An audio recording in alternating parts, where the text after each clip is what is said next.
The following lecture entitled Hayaa and Imaan by Sheikh Kamal Al-Makki was brought to you by Tawheed NYC. For more information, please visit www.tawheednyc.com. Amma ba'd. First of all, I'm happy to be back here. I really love this masjid and I love this community very much. So I never say no to our Sheikh Jafar. I'm joking. Johar. So basically there are two talks. The first one is Hayaa and Imaan, and the second one is that if you don't have Hayaa, then do what you please. So we'll begin with Hayaa and Imaan, and we want to give like a simplified definition of what is Hayaa. First of all, what is the word that's used to translate Hayaa in English? What do they say? Shame? Shyness? Okay. What other words do they use? Usually, how is Hayaa translated in English? Just shyness? Modesty, yeah. And sometimes they say bashfulness, but you see, modesty is better than shame and shyness. There's actually a difference between being shy and being modest. You see, and also there's a difference between being bashful.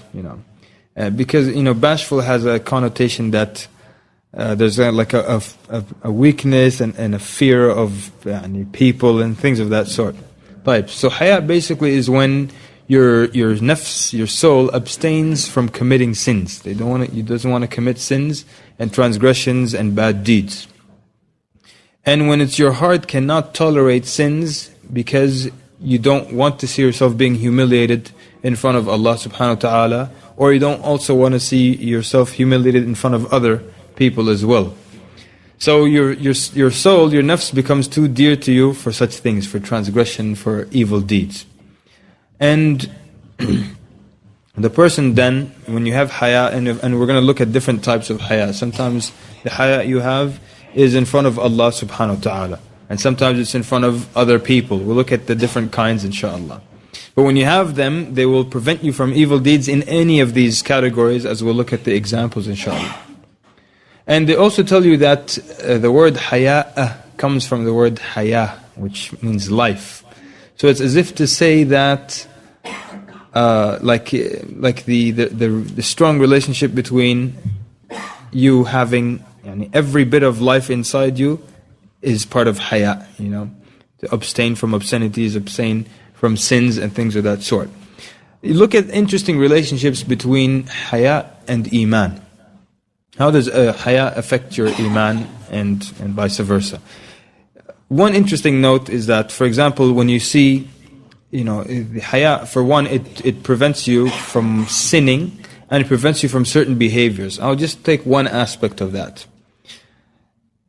There's a relationship between your Imaan and certain behaviors. Like, for example, Adam and Hawa, right? Adam alayhi salam, what's the first thing they started to do when they discovered that they were unclothed? What's the first thing they did? They tried to cover themselves. The first thing they did, they tried to cover themselves. And that's why you always find the believer, the person who has Imaan, he has this type of modesty. And there's a strong link between your Imaan and covering yourself as well. You look at the word awra in Arabic, the private part, awra, it's actually from the root of something that is shameful. And so the reason I'm mentioning this is that a lot of times, especially here in the West, you hear people who argue that for nakedness or for uncovering, why does the Muslim woman cover? You were born naked, so that's their argument for it. Which of course it's a weak argument, but the point is there's a link between covering yourself and having Imaan, and that's what these people don't understand.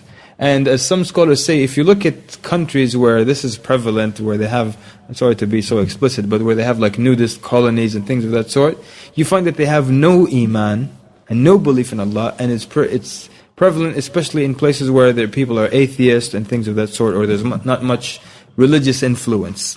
So there's a relationship between Hayaa and Imaan, and this is helpful if you want to explain things. Like one time, a young girl, she And she was asking me, why do we have to cover and things of that sort. So instead of talking about sexual desire and stuff to a little girl, explain the relationship between Haya and Iman. The believer always wants to cover, and the less Iman you have, the more people are not they don't feel shame when they uncover. So some hadith of the Prophet ﷺ concerning Haya. One of the very popular ones, the Prophet ﷺ spoke about Iman. So the Prophet ﷺ said, Al-Iman bid'un wa sab'una shu'ba. That Iman is 70 odd branches. There are many branches of Iman, 77, 79 branches, what have you. أعلاها قول لا إله إلا الله. The highest of it is to say La ilaha illallah. The highest level of Iman is saying La ilaha illallah. The lowest level is to remove something harmful from the path or from the roadway. And then the Prophet ﷺ said that وَالْحَيَاء شُعْبَةٌ مِنَ الْإِيمَانِ. That haya, that modesty, is one of the branches of Iman. So we're talking about, many branches. The highest of them is a saying. The last of them is a physical action. And then the Prophet ﷺ only mentions haya being one of the branches of Iman. Of course there are many, so why just mention haya only in the middle? Because Haya is one specific trait that if you have it, it will naturally lead you to all other good traits and all other branches of Iman. You see? That's why he mentioned Sallallahu Alaihi Wasallam just Haya. Everyone understand the point? No? Long day? No? So Haya, it's an excellent quality. The Prophet ﷺ mentioned it because if you have Haya, you have other things. Just like Sidq, for example. A lot of scholars, when they talk about akhlaq or something, they'll begin with sidq, because if you have sidq, you will have a lot of other things. If you have honesty, if you're honest, then you'll have other things. You have good manners, you'll be sincere, you'll be so many other things. So it's the same thing here. The Prophet ﷺ mentioned the haya specifically because it's one that will naturally lead you to all other things. So for example, with haya you can get to the level where you treat your parents with gratitude, with kindness, if you have haya. You won't repent from an evil deed if you don't have haya, right? But you have this haya from Allah Azza wa Jal, then you repent from every bad deed that you do. So now haya is leading you to even tawbah. It's leading you to being kind and being generous. It's leading you to good manners. Also the person who is modest or has haya or is ashamed to do bad things, he in turn then, he has good manners with people, So you see the link now, haya, and how it affects Allah. So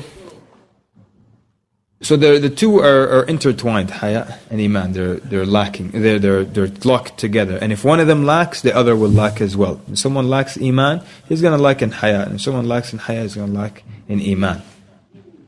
The Prophet ﷺ said in another hadith, Al-Haya'u la ya'ti illa bi khair. That modesty brings forth nothing except good. Only good things can come out of modesty. And also the Prophet ﷺ said that haya comes from iman, and iman leads to paradise. So, a couple of things. Let's look at haya as a description of the Prophet ﷺ. And this is so important, because the description was that Abu Sa'id al-Khudri radiallahu anhu reported that the Prophet ﷺ was more modest, or more in this sense shy, than the virgin girl behind her curtain on the day of her wedding. And when he disliked anything, we recognize that from his face. So this is such an excellent quality, because a lot of times people think haya is just for women. And so brothers always yelling, she should have haya, and then he doesn't have haya himself. So it's as if the man doesn't have to have haya, and only the woman has to have it. So the fact that the Prophet ﷺ had it to this degree, and look at this comparison, it's a very explicit comparison. Like a virgin girl behind the curtain, and she's still not come out, on the day of her wedding. She's never been with a man, in front of a man. She's very embarrassed, very shy of that. Can you imagine the Prophet ﷺ being described like that? So now a couple of things. First thing, we'll address the men and the women. For the men, especially the young men, since they're in the audience, in society, you are taught certain qualities of a man. And if you go to a high school now and you ask youth, ask them what makes a man a man. What are the qualities of a man? What do you think the words you'll hear? What kind of descriptions do you think you'll hear? Yeah. Naam? What about the body? Strong. Okay. What else? Fight, a good fighter. Okay, good looks, yeah. What else? Something maybe about being courageous. You hear words, yes sir? Okay, he doesn't run away, so he's courageous. You hear him being powerful, a good fighter, ma'arif ish. He confronts, he doesn't do this, doesn't do that. All of it is just very confrontational, very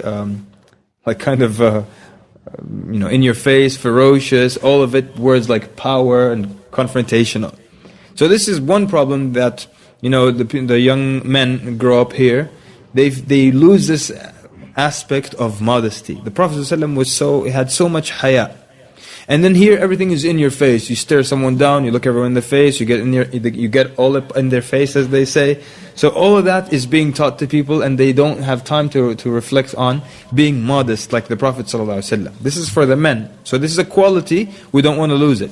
The other thing is, the other thing is for the women. And this is mostly due to the feminist movement. And when we say the feminist movement, there's a couple of things. Not all of feminism is bad, but usually when we think of feminists, we think of a bad thing because there are different types of feminism, and one of it is called radical feminism. And this is the one that gets the most publicity or the most hatred because they go overboard. So radical feminists are the ones who want to spell women W-O-M-Y-N because they don't want men in it, and they want to do all these kinds of crazy things. So they're the ones that give feminism a bad rap, as they say. So because of that, part of the let's say the aspirations of the feminist movement is that for the woman, she strives to be like the man. If you really analyze the feminist movement, it's all about the woman trying to do what the man does. Well, the man can drive a cab, we can drive a cab. He's going to box, we're going to box. He's going to be a firefighter, we're going to be a firefighter. They have no goal in life but to be like men. Whatever the man does, we'll do. And so they tell you things like, okay, and so even now the Muslim women, they're affected by this living in the West. So sometimes you'll hear sisters say, why should I run away from him? Why should I be ashamed of him? Why should I run away from the room when he comes? He should run away. Yeah. What about haya? What about haya, people? You want a challenge now? And that's why you have these sisters now, they can stare you down, look you in the eye until you look down. You're ashamed now. So they say, why should I be ashamed? Why should I be the one in that position? You should be running away from me. Taban, okay, it's better if both run away, I think. But they look at these qualities now as bad things. So sisters will say things like, we always run away when men come. They come, we run away. They're in a room, we leave the room. Yes, it's haya. What's wrong with that? But now, so the good qualities have become bad things because of the society that we're in. But when you look at this description of the Prophet ﷺ, being as shy as a virgin girl on the night of her wedding, it's incredible. So it doesn't make anyone, especially for the young men in the room, doesn't make anyone less of a man that he feels this haya, and which is really related to self-respect. طيب. There's a famous hadith also that the Prophet ﷺ passed by a man from the Ansar who was speaking kind of admonishing someone, his brother, about having a lot of haya, about being modest. And so kind of the talk could go something like this. You people are trampling over your rights, or you never talk back to people, or you let these people get away with saying that to you. This is too much modesty that you have, it's not good for you. So the Prophet ﷺ, when he heard this as he was passing by, he said, leave him. Modesty is part of Iman. Modesty is part of Iman. And so, as we're going to look at it later on, inshallah, it's part of modesty when you let certain things slide, And it's not that your ego is in the forefront all the time. So if someone says something to you, it could be a little hurtful, a little rude, or it could, bruise your ego a little bit. You can let it slide. It's not like you have to get back at everyone for everything that they say. It's part of the haya to let things like that go. And of course, there's a difference between that and letting people, trample over you. Maybe we'll talk about that as we go. But you look at the haya of, going back to the women not having haya, or feeling that it's a quality that makes them less than the man, that they have to be ashamed of the man or shy of the man, and so that you lose this quality of being shy anymore. But Aisha radiallahu anha, she describes, I used to go into my house where the Prophet ﷺ and Abu Bakr were buried, and saying, my husband and my father. So I used to be free and in what I was wearing. So she didn't have to dress too much. It was her father, Abu Bakr radiallahu anhu, and the Prophet ﷺ who were buried there. So, she didn't feel much for her family. So then when she says, when Umar ibn al-Khattab died and was buried next to them, I felt too shy to be free about what I wore. And can you imagine this level of haya? Umar radiallahu anhu, he's buried, he's under the ground.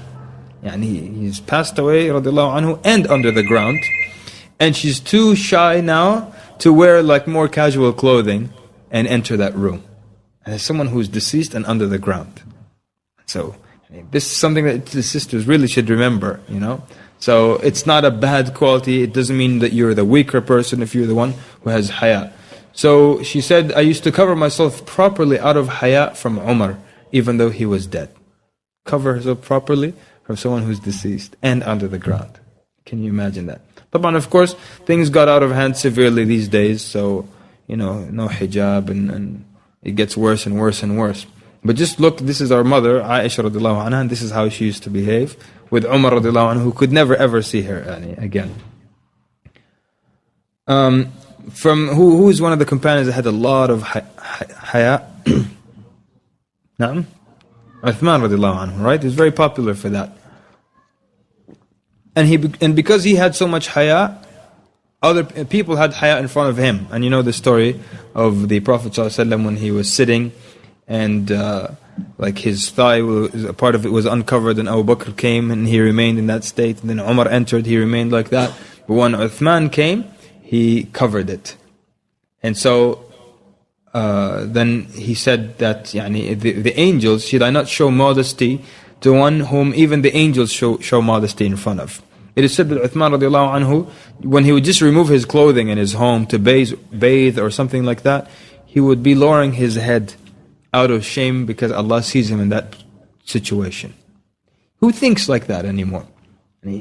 Someone's just going to take a shower, and they remove their clothing and they go to the shower. Who remembers Allah is watching me? And now he's shy that Allah sees him like that. This was Uthman radiallahu anhu. And most people couldn't care less, that this was Uthman.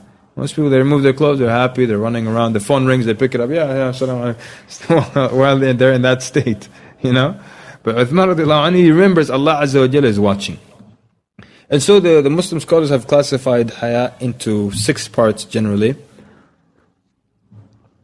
And we have 20 minutes or so. We'll go over them. So the first is the haya of the sinner. There's someone who commits a sin and he feels ashamed as a result of committing the sin. It's kind of similar to Adam alayhi salam. When they committed the sin, they felt ashamed of that. And there are even narrations that will say that Adam alayhi salam, when he sinned against Allah, he cried for 70 years after that, just out of shame and disobeying Allah subhanahu wa ta'ala. So this is the haya of the sinner. And of course, that haya deals with you being ashamed in front of Allah subhanahu wa ta'ala. And there's so many ways through which this can go. Part of it, all the blessings that Allah subhanahu wa ta'ala gives you. And then, usually when you disobey Allah, you do it through one of the blessings that He gave you. And imagine someone now, he gives you a lot of money, says you go buy yourself a house or a car, and you use that money to buy airtime in a radio station to insult him or something like that. What do you think that would do to you? But Allah subhanahu wa ta'ala, He gives you everything, and every time you disobey Him, you do it using one of the blessings He gave you. And that's why, if someone watches something haram, he's using the blessing of eyesight. They listen to something haram, they're using the blessing of hearing. They do something haram, they're using all their physical body to commit that sin. So part of it, when you see the greatness of Allah and all the blessings that He has given you, you feel ashamed to, in return, sin against Him. And that's why you have this haya, and that's why you have this guilt after committing the sin.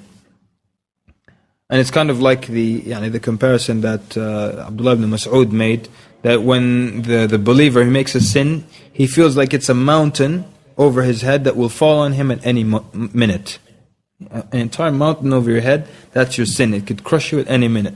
But he says the regular offender, someone who constantly makes the sin, he treats it like a fly that sat on his nose and he just waved it away. That's simple. Imagine, a fly sits on your nose, you go like that, you don't think about it all day, it's over. This is how some people, when they get used to sinning. But the one who has haya, the sin is great to them. It's weighty in their heart. And part of the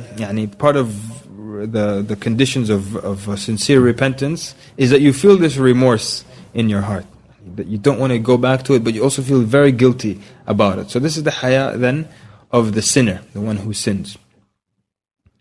And then there's the haya of the person who never feels that he is doing enough, that he has done enough.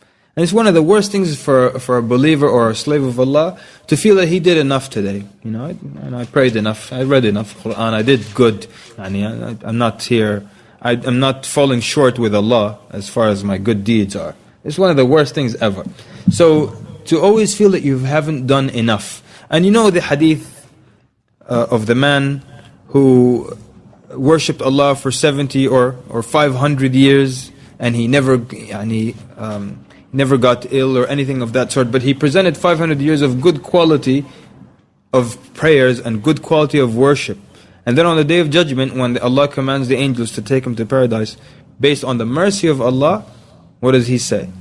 He feels he presented good work, so he wants to be judged based on his actions. And so what happens?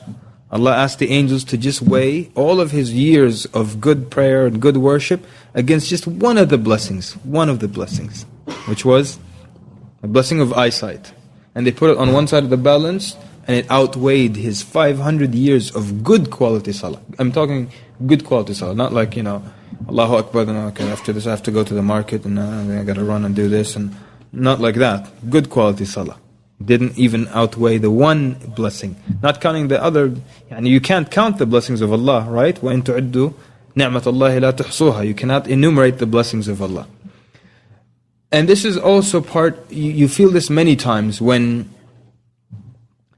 you see, for example, the hadith that describes when the Prophet ﷺ said, أَطَتِ السَّمَاء, that the heavens have creaked. So he heard the heavens creak, just like when you walk on these wooden floors, you put weight or pressure on an area and it creaks, it makes that sound. So the Prophet ﷺ heard the heavens creak from all this weight on it. So he said the heavens have creaked, and rightfully so that they did creak. For there is not a handspan, there is not the space of one hand, except that there is an angel all over the heavens, the 7 heavens, except there is an angel standing or bowing or prostrating in prayer. So you look at the size of the 7 heavens, and everywhere there's not a handspan. Here there's an angel bowing, here an angel prostrating, here an angel praying. And they have been doing so ever since Allah created them. So we're talking excellent quality and quantity of prayers. Ever since Allah created them, they've been praying. And so when the horn is sound to announce the Day of Judgment, what will they say? And only Allah knows how many years, millions or billions of years they've been worshipping Allah steady like this. They don't stop to eat or drink or to sleep, and they don't think of anything else. Excellent quality and quantity of prayer. For how long? And then when it's time for the Day of Judgment, they will say, "Oh Allah, we have not worshipped you enough after all this." So far be it then from the believer, because they prayed Fajr in the masjid, they're like, "Khalas, I did something good for Allah today. Alhamdulillah, look, I prayed 5 times in the masjid. Look at other people, I'm out going to Fajr, they're walking their dogs and they're doing all these things." So you feel that you've done enough. So the haya here is the person never feels they've done enough to satisfy Allah. And that's why the Prophet ﷺ, he taught us, what's the first thing we say after salah is finished? Astaghfirullah 3 times. Typically you say astaghfirullah when you do something bad. So now why are we saying it after completing the salah? What do you think that would mean? Why do you say astaghfirullah after the salah? Possibly, if you thought something like that, yes? Jazakallah khair. It's as if to say, oh Allah, this salah that I just presented, it's not befitting of your greatness. Even though we just finished salah, the greatest thing. So then the believer never feels that they've done enough. And so you always feel this shame that you have not done enough for Allah subhanahu wa ta'ala and for the religion of Allah. So that was the second type of haya. So we had the haya of the sinner, the haya of the person who feels that he's never doing enough for Allah subhanahu wa ta'ala. And this keeps you going further. So if you don't spend enough time with the Quran, it keeps you going and doing more time in the Quran. You don't feel you do enough da'wah, it keeps you going further and further constantly. You never feel that you've reached the end. طيب. Okay.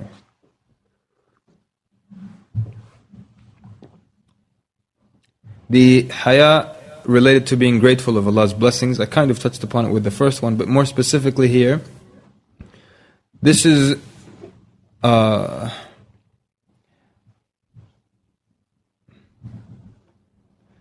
like, first of all, the blessings of Allah. Like we said, you can't count them. There's so many, and there are other blessings that you're not even aware of. Like how many times you could have had an accident, or you could have fallen ill, but Allah protects you from that. Who can count those? You can't. There are millions of those. How many bad things could have happened to you? All these are blessings from Allah subhanahu wa ta'ala. And you probably remember the story of Ibrahim ibn Adham rahimahullah, when the man came to him. He said, I sin a lot. So he says, I'll give you 5 points. If you can do them, nothing will harm you. So this is the first one. If you're going to sin against Allah, do not use any of His provision. Do not use any of His food or His money or His water or anything if you're going to sin against Him. He said, I'm going to do that. He said, well, does it make sense to sin against Allah and then to eat of His food and His provision? He said, you're right. Give me the second piece of advice. He said, if you're going to sin against Allah, do not do it on His land. He said, how can I do that? He said, does it make sense to eat his food, use the money and His provision and the drinks that belong to Him, and also sin against Him on His land?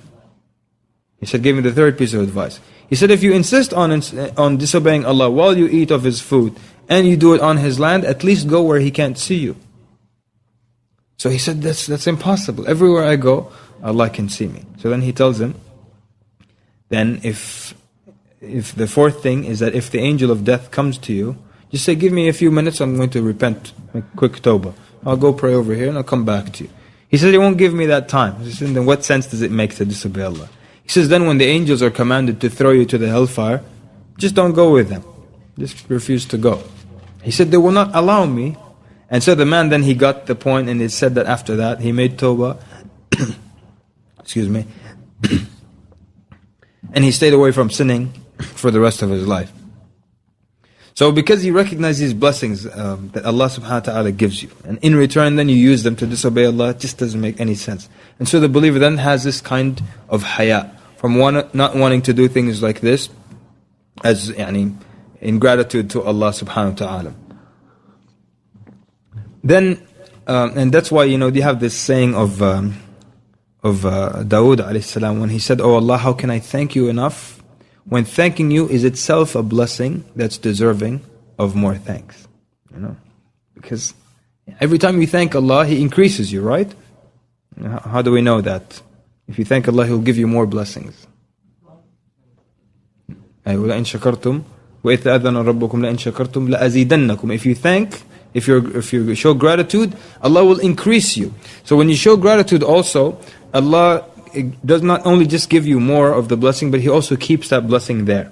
And when you disobey Allah, you put yourself at risk of losing that blessing. So that's why he said, oh Allah, how can I thank you enough, when thanking you is itself a blessing? Because when you thank, you get more. So that means it's a blessing. How can I thank you enough, when thanking you is itself a blessing that's in need of thanks?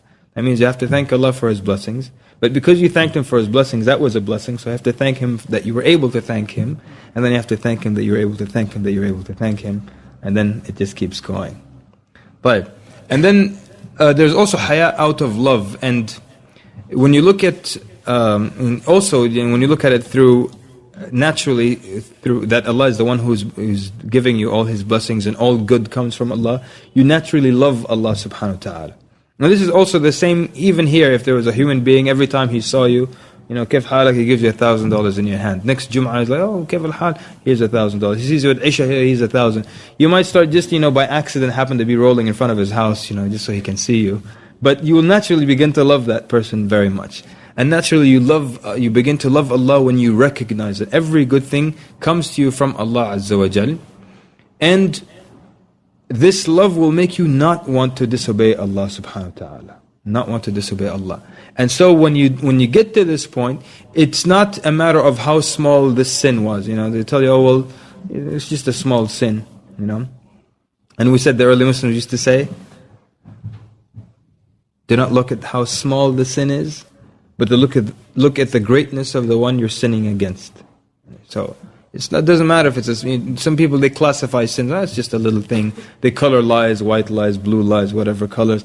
All these things that justify. But when you love Allah Azza wa Jal, you don't want to do something like that, and you don't want to justify the bad deed. You love Allah deeply, and you have this haya towards Allah subhanahu wa ta'ala. How about you also get haya out of knowing or acknowledging the greatness and the power of Allah subhanahu wa ta'ala.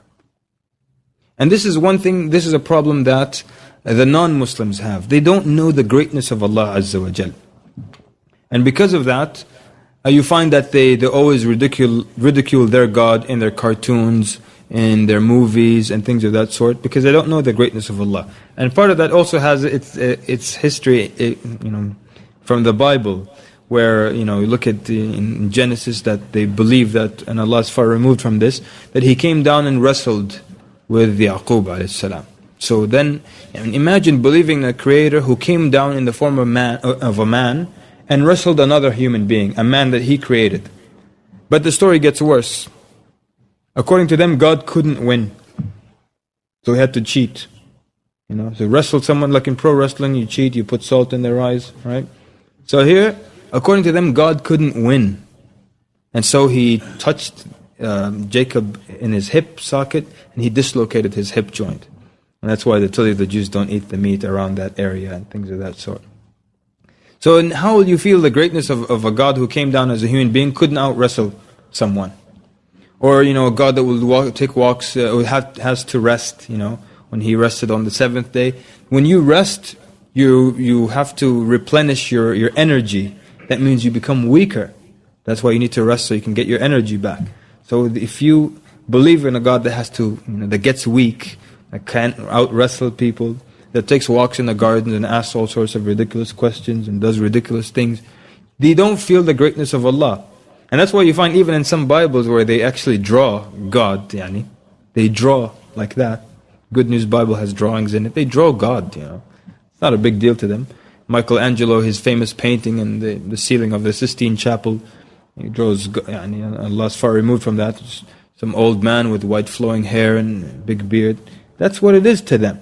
Why? Because they don't know the greatness of Allah subhanahu wa ta'ala. And that's one of the benefits when the Muslims know about the names and descriptions of Allah Azza wa Jal, they get to know the greatness of Allah. I remember one time, there was a class on Allah Azza wa Jal, and there was a non-Muslim who was there. And the Shaykh was describing the size of the angels who hold the throne of Allah subhanahu wa ta'ala. And so, their distance and so on. And so this non-Muslim felt that, okay, Allah is really, really far away from us. So then he wrote a question to the Shaykh, well, if He's so far, how can He hear what we say? Why? He doesn't know that Allah is as-Sami'. He doesn't know Allah is al-Alim, that He knows even things you don't know about your own self, or have not become apparent to you. So then the more you look at the descriptions, the names and attributes of Allah, you start to see the power of Allah Azza wa Jal. And the more you're aware of that, the more you have this haya. So if you really know and believe and aware of the fact that Allah Azza wa Jal knows everything that you do, and He sees you, you wouldn't try to hide your sin from other people and not from Allah. Most people now when they commit a sin, what do? They make sure they close windows, they lock doors, they turn off lights, they do whatever is necessary to not let human beings see them. They make sure there's no camera, they make sure there's no police officer or security guard, what have you. But they don't think of hiding the bad deed from Allah Azza wa Jal. And if you're aware that Allah is all-seeing and all-hearing, you know that you would have this haya of not wanting to commit the sin in front of Allah subhanahu wa ta'ala. But this is really this is part of what we'll discuss in the second talk, but this is a level that, if you could get to that level, it's a great thing. So, question. Also, you look at just generally, you look at the hadith describing the greatness of Allah. For example, when Allah subhanahu wa ta'ala decrees something and He speaks it in the heavens, that this shaking will take all of the 7 heavens, and every angel will prostrate down to Allah subhanahu wa ta'ala. So Allah just spoke His decree and His command, the whole heavens will shake, and every angel will go down and make sujood. And they will not raise their heads until Jibreel will come, and they will say, ماذا قال ربنا, what did our Lord say? And He will say, قال الحق وهو العلي الكبير, right? And they will repeat, and He will say that He spoke the truth, Allah decreed, and what He spoke was the truth. And then they will start to raise their head and they repeat the same thing. And you look at these angels, Allah makes a decree and they all prostrate and they can't raise their heads up.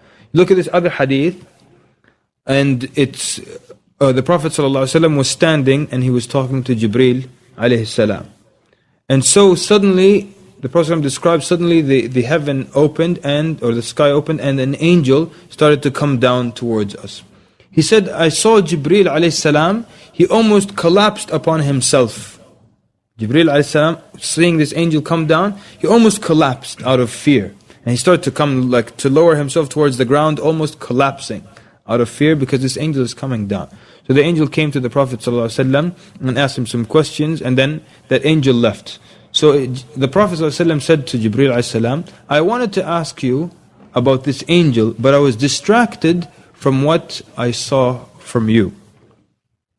And so Jibreel alayhi salam explains to him that this angel is in charge of announcing the Day of Judgment, or part of the Day of Judgment. And when I saw him, what I thought that he came to announce the Day of Judgment, and what you saw from me was fear. وَمَا الَّذِي رَأَيْتَ مِنِّي إِلَّا خَوْفًا مِنِّي مِنْ عَظَمَةِ ذَلِكَ. And what you saw from me was a great fear, thinking this angel came to announce the Day of Judgment. So then you look at this hadith, Jibreel alayhi salam described as Shadidul Quwa, the most powerful of the angels.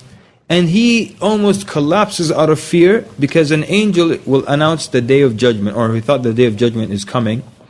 And Jibreel alayhi salam is not going to be held accountable. He's not going to be asked about anything on the Day of Judgment, but he's going to collapse. What does that tell you about the strength and the greatness of that day? And so people are so casual about it. But when you know the greatness of Allah, then you start to have this haya towards Allah Azza wa Jal. And also you see from the trip, the journey of the Prophet ﷺ, the Isra and Mi'raj, the Prophet ﷺ described that they were advancing towards Allah Azza wa Jal. Suddenly the Prophet ﷺ turned towards Jibreel alayhi salam, who seemed kal hasir al bali, it's translated as like a worn rag or a worn garment. This is Jibreel, the most powerful of the angels. And he looked like that out of haya and out of submissiveness to Allah Azza wa Jal. And he said that he could not take any one step closer. This is Jibreel alayhi salam. So when you see the greatness of Allah like that, you start to have haya towards Allah subhanahu wa ta'ala. And basically the haya of the slave and the servant of Allah. And sometimes here in America people don't like when we describe ourselves as slaves of Allah Azza wa Jalla. They say, no, abd means someone who worships Allah. But the word abd in Arabic, it has two meanings. It means a worshipper, and it also means a slave. A worshipper, of course, from ibadah, right? But the slave means that you are owned by Allah subhanahu wa ta'ala also. You see? And this is something that's difficult for a lot of people to swallow, because a lot of people think that as long as you do not step on the toes of the majority, that you're okay, you can do as you please. And you're free to do as you please. But the truth is, everyone is a slave of Allah Azza wa Jal. And Allah actually owns you. And He owns your body, and He owns the trees and everyone outside, and He owns the jinn. Everyone belongs to Allah subhanahu wa ta'ala. And that's why the Prophet ﷺ, he told the companions to, when they refer to their servants, to say, this is my boy, this is my girl, instead of saying slaves, to show that they don't really own them, because only Allah truly owns people. And that's why some scholars have the opinion that you do not donate organs and things of that sort. They base it on the fact that you don't own them to begin with. So when you really now start to recognize that and you're a slave of Allah, you're owned by Allah, you submit to Allah, whatever He says do, you do it, then you start to see that you can't disobey Allah, and you would have this haya towards Allah Azza wa Jal. If He owns you, and because Allah Azza wa Jal owns you, and because we're slaves of Allah, you find the Sharia goes into great details of how we can take care of our own bodies. Because Allah tells us, if He owns us, He can tell us how to take care of our bodies. That's why the Sharia goes into details in certain things. Allah will tell the men to grow their beards. He will tell us to not consume this or not consume that. Women are not allowed to pluck their eyebrows, are not allowed to shave their head bald. People are not allowed to change alter their face, So if anyone had plans for extreme makeover or something like that, just put that aside. You're not allowed to tattoo yourself. Why? Because you don't own it. Just like now if you were to get a rental car, right? So say you want to, at least for one day in your life, drive a nice fancy sports car. Just enjoy it. So you go rent a Hyundai Accent, right? So, just want to make sure everyone's awake. So what happens, I know you are. So, let's say you rent it and it was, silver. So I say, that's nothing fancy. I want a yellow car. So can you take it now and paint it? You take it to Mako, right? They do a good job, right? So, can you take it and repaint the car, change its color? Can you? Why not? Naam? You don't own it. That's one reason. It's just the main reason. The other reason is you only have it for a day. It doesn't make any sense. So also the same thing. You can't alter your body and you can't do tattoos because you don't own it. Allah subhanahu wa ta'ala owns it and He forbade you from it. And Allah has the right to tell us how we can take care of our bodies. That's why you also find you're not allowed to commit suicide. You're not allowed to kill yourself because you don't own yourself. If you owned yourself, it would be okay. You're not even allowed to kill yourself because you don't own yourself. That's why one of the philosophers, a German philosopher, he said, to be free in the hellfire is better than to be a slave in paradise. Of course, he doesn't understand. And there's nothing that will make him less of a slave of Allah in the hellfire than in paradise, because everyone is a slave of Allah. And just as a note here, just so we know, when Allah subhanahu wa ta'ala refers to the Prophet ﷺ as his abd, we said abd has two meanings, slave and worshipper, right? So when Allah subhanahu wa ta'ala refers to the Prophet ﷺ as abd, just like for example in Surah Al-Isra, Subhanalladhi asra bi'abdihi. So here, which abd does it mean? Does it mean worshipper or does it mean servant, a slave? What do you think? Here it means worshipper. Why? Because, if Allah Azza wa Jal is mentioning the Prophet ﷺ in a different category. Because the greatest thing you can be is a abd, a worshipper of Allah subhanahu wa ta'ala. And that's why you find of the most beloved names to Allah are Abdullah and Abdul Rahman. And so, if the Prophet ﷺ was mentioned as a abd here, meaning that he is owned by Allah, just like the trees are owned by Allah, it's not a special thing. So whenever Allah subhanahu wa ta'ala refers to the Prophet ﷺ as his abd, he means a worshipper of Allah. But whenever the Prophet ﷺ refers to himself as abd, which one do you think it means? Slave, exactly. Because when the Prophet ﷺ describes himself as slave, many other meanings fall under this one word. And this is part of the commentary of Imam al-Nawawi on hadith, when the Prophet ﷺ says, whoever believes in Allah, that Muhammad is Abdullah wa Rasuluh, that he's his slave. The fact that the Prophet ﷺ refers to himself as a slave of Allah, it means a lot of things. One thing, it means that he's not divine. So that means, and a lot of Muslims today claim divinity to the Prophet ﷺ, or they say he's still alive, sallallahu alaihi wasallam, and he's with us. Remember one time one of our shuyukh, he said, I was in Medina, we prayed Isha, and then after the Salah, I saw someone turning, this was in Medina, he turned to the grave of the Prophet ﷺ and made dua. So he said, I went to give him advice. I told him, listen, the dua is only towards Allah, and the Prophet ﷺ has passed away. He said, wait a minute, the Prophet ﷺ didn't pass away. He's with us, and he just prayed Isha with us. So the Shaykh said something very nice to him. He said, he prayed Isha with us? The man said, yeah. Shaykh, why didn't you make sure the Prophet ﷺ led the Salah, akhi? Would it make sense the Prophet ﷺ is alive and someone else leads the Salah? You should have let him lead the Salah. So then I kind of realized, okay, this is strange. Probably not with this then. So, but this all comes just from the Prophet ﷺ calling himself Abd. That he's also owned by Allah subhanahu wa ta'ala. طيب. So the Muslim scholars used to say, whoever shows haya towards Allah, Allah will raise him to the level of the awliya. Awliya are the righteous people, or the people that are loved and protected by Allah subhanahu wa ta'ala. Alright, so we'll end here. Subhanakallahumma rabbana wa bihamdika ashhadu an la ilaha illa anta astaghfiruka wa atubu ilayk. On the Q&A section or session. What causes you to lose haya? I don't think of anything. Naam? Well, for sure, if you get used to that, yeah. Naam? Al-ma'asi, the Shaykh is saying that, the sins, and also constantly falling into sins. It becomes like, as we described, just like something that falls on your nose, you go like this, it goes away. You're so used to it, so casual, And also now, going on the sins, people, when they rename a sin, they make it so nice and innocent, and so people don't see it as a bad sin. How about some examples? Naam? White lie. So now these are white lie. What else? Things that have nice euphemisms. Euphemism. Naam? I'm not lying, I'm joking.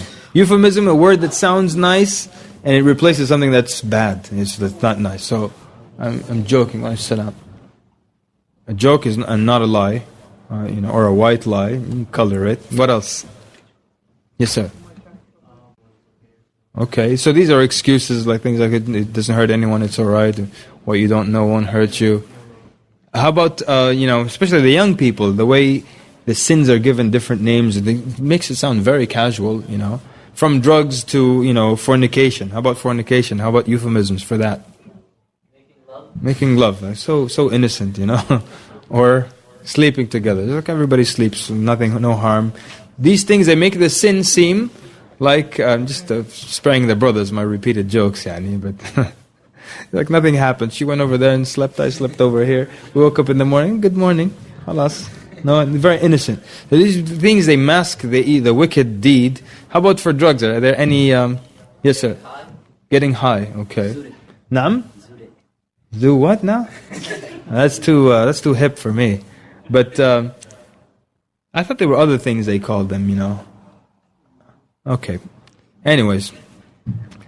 So we're saying sins and constantly falling into sins, and when society makes these sins acceptable, what else will decrease haya from someone?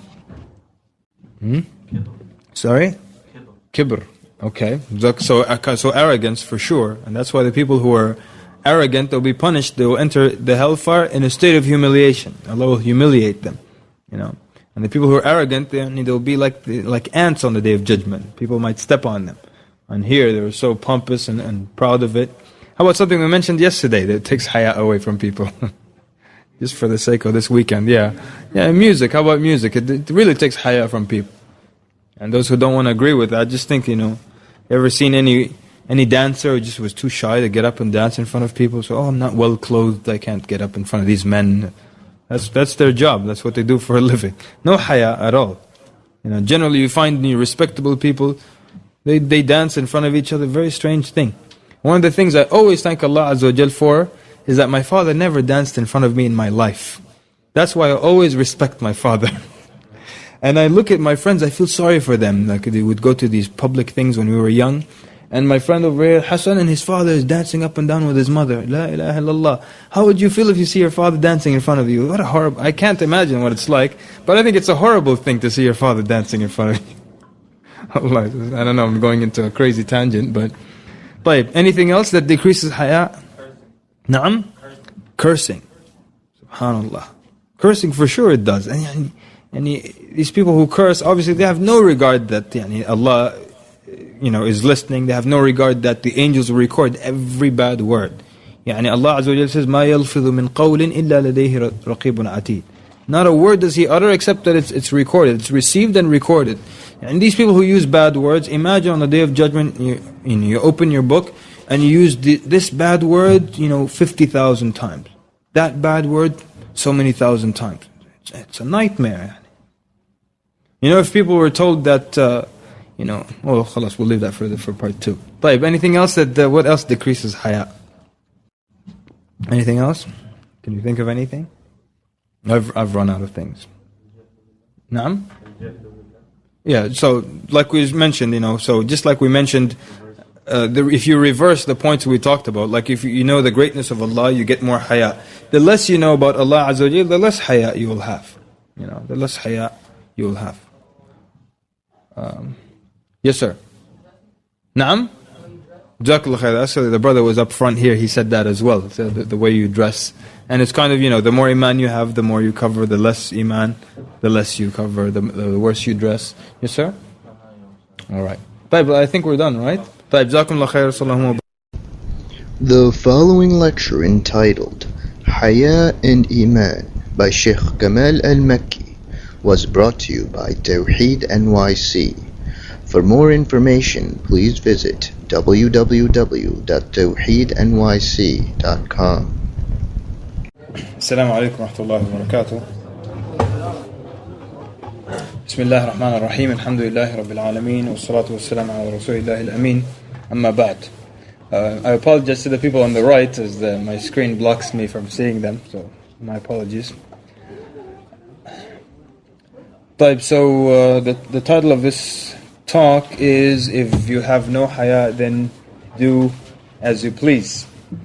And just to kind of recap again, we were saying that haya we said that there's not really a direct translation of haya, and it touches upon a number of things at the same time. It has to do with self-respect, it has to do with modesty, which is more or less, modesty is the term that's more commonly accepted as a direct translation of haya, and it has to do with being bashful or kind of shy also, in a sense.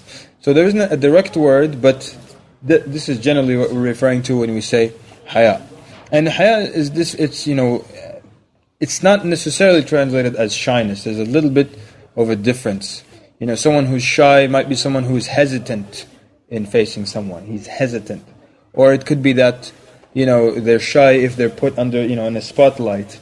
Or, if you're going to, someone's not able to express himself or herself, might be a shy person. And it can be as a result. I'm not saying that every shy person is this, but it could be as a result of someone not being very courageous, therefore he's shy. It could be that he doesn't have he has a weak personality, so he's shy. So we're saying that, it could be a result of someone being a coward, someone being, not have enough confidence. So these are things that could be related to being shy. But haya is actually, it's a little different than that. And it's a trait that you have where you appreciate yourself and you respect yourself too much to commit these sins in front of Allah Azza wa Jal. And the person that's shy, sometimes he sees himself too small in his own eyes, but the person who has haya, he is above obscenities and above these the evil deeds, and he refuses to humiliate himself in front of Allah subhanahu wa ta'ala by sinning. So there's that kind of a difference between that. And for example, sometimes some people confuse between haya and shyness and forgiveness, when it comes to dealings with one another. So for example, someone might leave their right, something that rightfully belongs to them, and they'll say, I have haya.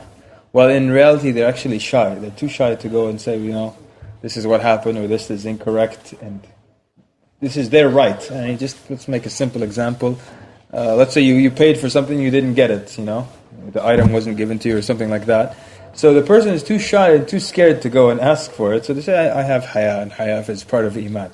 So sometimes people confuse haya with shyness like that. And also, but haya then is what would prevent you from, insulting people or, doing these debasing acts like, whistle at women. These things, the person who has haya doesn't do things like that. And at the same time, also some people confuse afu. Afu is when you pardon someone. So a lot of times people they're too afraid and they say, I pardoned him. Or sometimes people don't have the ability and they say they pardoned. When you pardon someone is when you have the ability to retaliate and get even with them. So, for example, if someone hits someone and you forgive him, you have the ability to hit them back, or maybe you're even stronger than them. Here you have done afu. But let's say someone, is chained to a wall, they chained his arms to the wall and his legs to the wall, and they slap him and says, I pardon you. You didn't really pardon him. You can't even hit him back if you wanted to. So when you have the ability to do something and you don't do it, and you pardon, here's when you're given the reward for it. طيب. Basically, when the heart dies, وَالْعِيَاذُ بِاللَّهِ, nothing becomes obscene and nothing becomes ugly. When the heart is dead, people, they do all sorts of sins and they don't see them as ugly, these things. And that's why the Prophet ﷺ said in this hadith, which is the title of the talk is derived from this hadith. The Prophet ﷺ said that out of what has survived of the past sayings of all preceding or all previous prophets, we have this: if you have no haya, يعني فاصنع ما شئت إذا لم تستحي, if you have no haya, then you can do as you wish. If you have no haya, you can do as you wish. What does it mean you can do as you wish? What do you think it means when you hear it? Yes, sir. Okay, good. The brother said, do as you want, you don't care who's looking. What else could it possibly mean? Scholars say it could mean one of two things. One, it's a threat actually. Hadith, it's a threat. If you don't have haya, do as you please. So it's saying, do what you want to do and you're still going to be punished for it. That's the first thing, is it's a threat. The second thing is saying that if you're not ashamed of doing this in front of Allah, and you're not ashamed of doing it in front of others, and you're not ashamed of doing it in front of yourself, then go ahead and do whatever you're doing, because nothing is going to stop you. That's the other meaning, as the brother said. Nothing's going to stop you. You have no haya. What will stop you from doing an evil deed? You know? طيب. And that's why the Prophet ﷺ said when Allah wants to perish a servant, He would remove haya from him. I want you to think of this hadith in terms of when we described in the first talk, the hadith of the 70 odd branches of Iman. The Prophet ﷺ said the highest is saying La ilaha illallah, the lowest removing an obstacle or harmful thing from the road. And then he mentioned just haya as one of the branches of Iman. So we said, what was the reason the Prophet ﷺ only mentioned haya? There's 70 some branches, but he only mentioned haya. What was that reason? Yeah, it's related to all of them. If you have haya, you will have naturally all the other good traits of Iman, they will come naturally. So thinking of this definition, look at this hadith. So the Prophet ﷺ said when Allah wants to perish a servant, He would remove haya from him. So now look as the result, when there's no haya, look at all the other things that come. Once haya is removed from him, you will find him nothing but despicable. Once you find him despicable, honesty is removed from him. Once honesty is removed from him, you find him nothing but a treacherous person. So now there's no trust either. Once you find him nothing but treacherous, mercy will be removed from him. And once mercy is removed from him, you will find him nothing but a damned and a cursed person. You see? So he lost just one trait, haya, and from that came honesty and trust and mercy, and all of that came just from losing haya. And so we see that haya leads to all the other good things, and when you don't have haya, all other bad things creep into or come into the picture. And it reminds you, remember the hadith that the Prophet describes of the worst of people in the ummah are the mujahirin. These are the people who, they do commit an evil deed. They do a bad deed at night, Allah conceals it. No one knows about it. Just Allah Azza wa Jalla knows they did this bad deed at night. They wake up in the morning, no one knows. Allah totally kept it concealed. And they go and talk about this bad deed. They go and talk about this bad deed. And this is something we see a lot these days, from Muslims and from non-Muslims. But someone will do a bad deed, no one knows about it, they'll come and tell people about it. Allah kept it for you a secret, and now you're coming and embarrassing yourself with it. Prophet describes these are of the worst people. Of course, the highest level of haya, if I were to ask you, think it's the haya, that you do in front of people, or in front of yourself, or in front of Allah Azza wa Jalla. No doubt in front of Allah. This is the highest level of haya, is the one that you show towards Allah subhanahu wa ta'ala. And so one thing that all sins, there's one feature that all the sins share. Major sins, minor sins, they have one common feature, and that is no haya, having no haya. And if we think about it, that's very, very clear. And anyone has haya in front of Allah, he wouldn't commit a sin in front of Allah. And so the less haya, the sins keep going gradually and become worse and worse and worse. Because, here we have, these people who do these kinds of sins, when you come to advise them, as Allah Azza wa Jalla says in the Quran, وَإِذَا قِيلَ لَهُ اتَّقِ اللَّهِ أَخَذَتْهُ الْعِزَّةُ بِالْإِثْمِ. Then when it is said to him, fear Allah, he is led by arrogance to more crime. And subhanAllah, the early Muslims used to say, back then, there was a time when you would tell someone, ittaqillah, just that, fear Allah, and tears would come to their face. Just tell them, fear Allah, tears would come to their face. Today what happens when you tell someone, fear Allah? What happens? Well, they get upset. If they laugh at you, okay, maybe it's not a bad day for you. You tell someone, ittaqillah, he gets angry. What do you mean, ittaqillah? What do you see is wrong with me? Why don't you ittaqillah, huh? Yeah, upset like that. It's a good reminder, ittaqillah. It's not an insult, طيب. So here you tell him ittaqillah, and he's led by arrogance to do more crime. This is a statement from Imam Ibn Qayyim rahimahullah. He said, really, really a strong statement. He said, your happiness with committing a sin is far more condemned by Allah than the sin itself. And because of your lack of haya. So you could do a sin, and it could be, if you want to say this term, it could be a small sin, but you're so happy at doing it. There's absolutely no shame and no regret in doing it. That happiness and that lack of shame can be worse on the scale than the sin itself.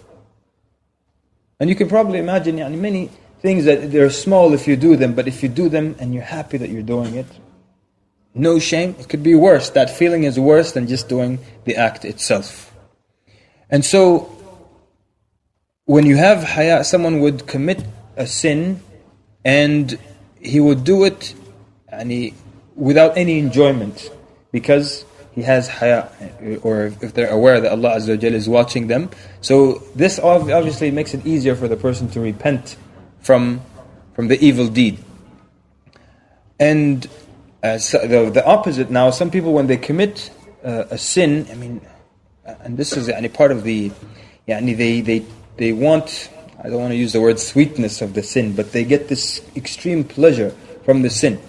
One of the stories of one of the early Muslims that I really find just scary and it will make your stomach sick. There was a man from the early Muslims, and he used to, he was married, but he used to go and commit adultery. So his wife found out about that, and she went and she traded places with that woman. And of course, there are no lights, and so they would go in the dark. So she traded places with that woman, and her husband came upon her thinking she's the one he's, let's just say, cheating with. I don't like that term, but can't think of anything else. And then in the morning, he comes home. So his wife tells him, how was last night? He says, I was there and there. He made some lies. She tells him, I was that woman that you went to last night in that place. So you know what he said to her? He said, أعوذ بالله ما أحلاك في الحرام وما أقبحك في الحلال.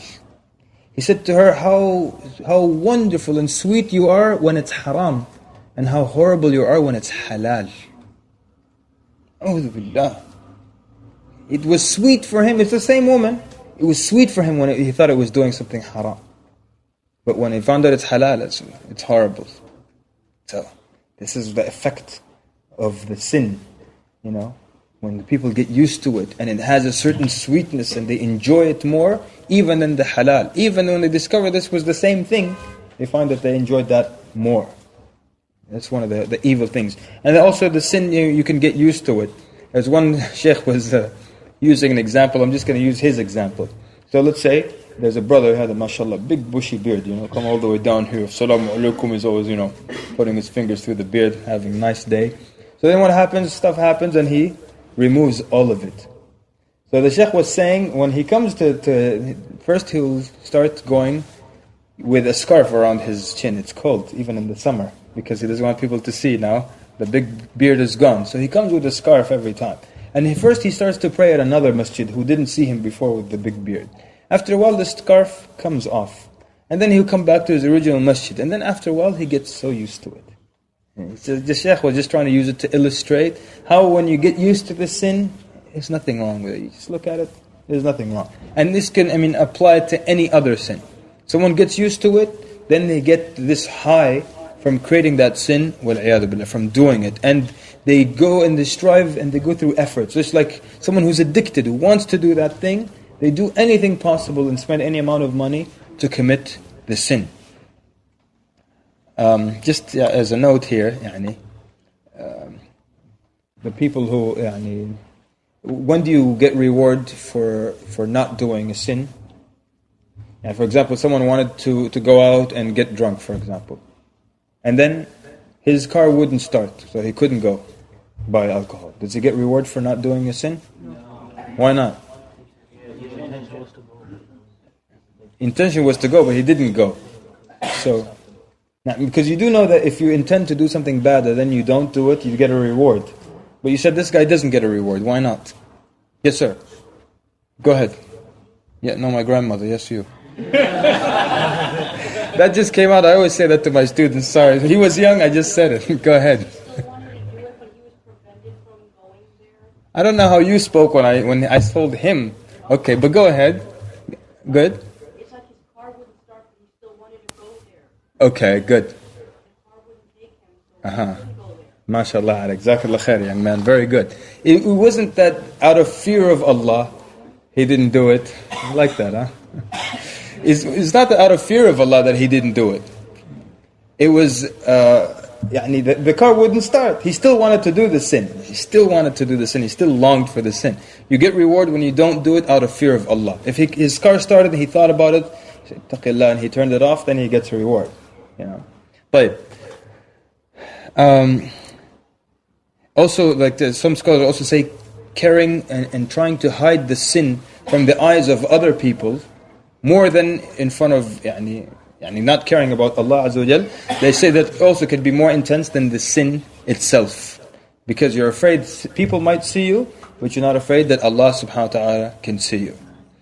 And that's why one of the descriptions of the Day of Judgment, the Day of Judgment has many, many names, Yawm al-Qiyamah, many names in the Quran, many descriptions. One of them, Allah subhanahu wa ta'ala describes it in the Quran as يَوْمَ يَقُومُ الْأَشْهَادِ, the day when the witnesses will arise. So the scholars say it's given that name because there's so many witnesses for or against you on the Day of Judgment. And of course, first and foremost is Allah subhanahu wa ta'ala. Allah Azza wa Jal, who sees everything that you do, and He knows what you conceal, and He knows what you reveal. So Allah Azza wa Jal is the first and foremost of all the witnesses. He sees everything that you do. And like we said earlier, people, they try to hide their deed from cameras, from security guards, from policemen, from the eyes of other human beings, from parents. They lock doors, turn off lights, close windows. They don't think to hide it from Allah subhanahu wa ta'ala. So it's as if they make Allah the least important of the ones that can see Him. They make Allah the least important. So I care if this brother can see me, but I don't care that Allah can see me. You see, that's the horrible part of it. And like we said, the early Muslims and the righteous people are those, people of taqwa, are those that are constantly aware that Allah can see them. You may have heard one of the early Muslims, his name is Hatim al-Asam, rahimahullah, and he used to study with this sheikh, and the sheikh used to give him extra good treatment, unlike the other students. So they complained one day, they said, why do you treat him better than us? So he said, Hatim is not like the rest of you. And one day he wanted to illustrate that. And you know the story, he gives every one of them a chicken, right? And he tells them, go where no one can see you and slaughter the animal. So all of them go, and they come back, the animal is slaughtered. But Hatim, when he comes back, it's still alive. And he's not faking it or anything, he's a sincere person. If he was faking it, his stories wouldn't have reached us now. So he tells him, why didn't you slaughter it? Why didn't you slaughter it? He said, you told me, go where no one can see you and slaughter the animal. And everywhere I went, Allah could see me. You see how he thinks? I mean, everyone else thought, okay, no one can see you, khalas, he goes in a little place, no human being can see them. He didn't say where no human can see, he just said where no one. But because he's thinking and always aware that Allah Azza wa Jal can see him, he immediately felt, okay, well, Allah can see me. Most people don't put Allah Azza wa Jal in the equation, they just think of other human beings. These are the people of taqwa. Constantly remember Allah Azza wa Jal is watching them. The Prophet ﷺ said that there will be people on the Day of Judgment whose flesh will fall off their faces out of shame when their sins are presented before Allah. and when their sins are being listed and presented in front of Allah, the flesh will fall out of their face out of shame from their sins. And these are people who, when they committed that sin, the last one they cared about was Allah subhanahu wa ta'ala. Ali radiallahu anhu said that on the day of judgment, an announcer will call us one by one.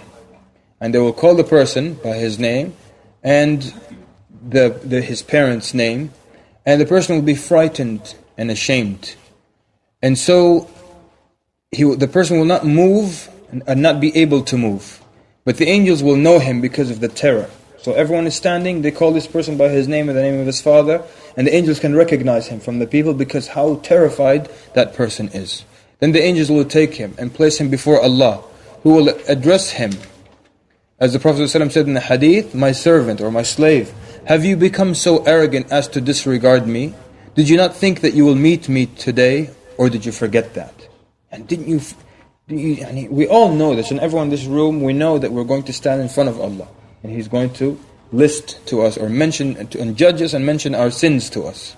So Allah tells him, my slave, have you become so arrogant so as to disregard me? Did you not think that you will meet me today, or did you forget that?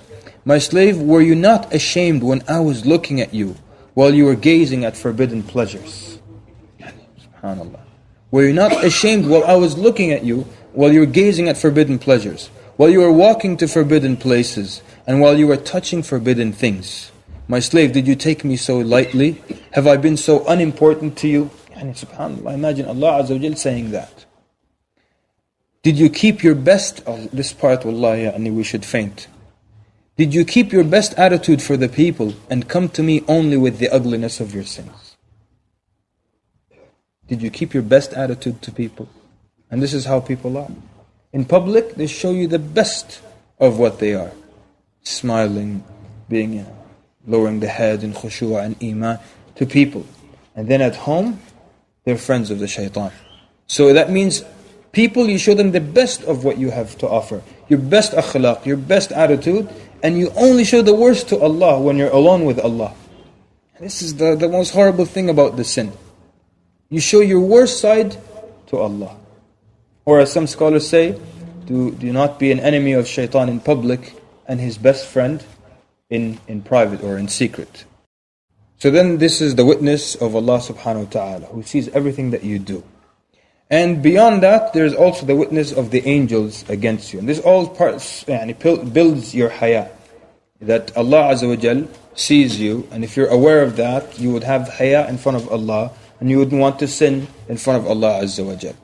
But not only is there the witness of Allah, there are many other witnesses as well. So there is also the witness of the angels. And this is, if people could see the angels, do you think they would sin? And imagine you took something that's haram and you could see the angel here, record it. So Allah will put it back immediately. I'm not taking that. You do a good deed, you see the angel open and write it. Allah, let me do it one more time. Write some more. If you could see the angels, your behavior would change. And inshallah, the angels, if they encircle us in this gathering, inshallah, if you could see them, next time someone gives you a flyer, there's an event, Allah, I'll be there. Because you know angels will be there. You will see them, and then they go and they witness in front of Allah that you were present. So if you saw that, you would act.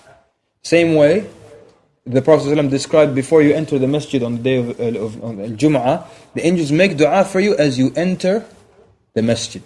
But then when the Imam climbs the mimbar, they come in to attend the salah. So you think people will be late after that for a Jum'ah?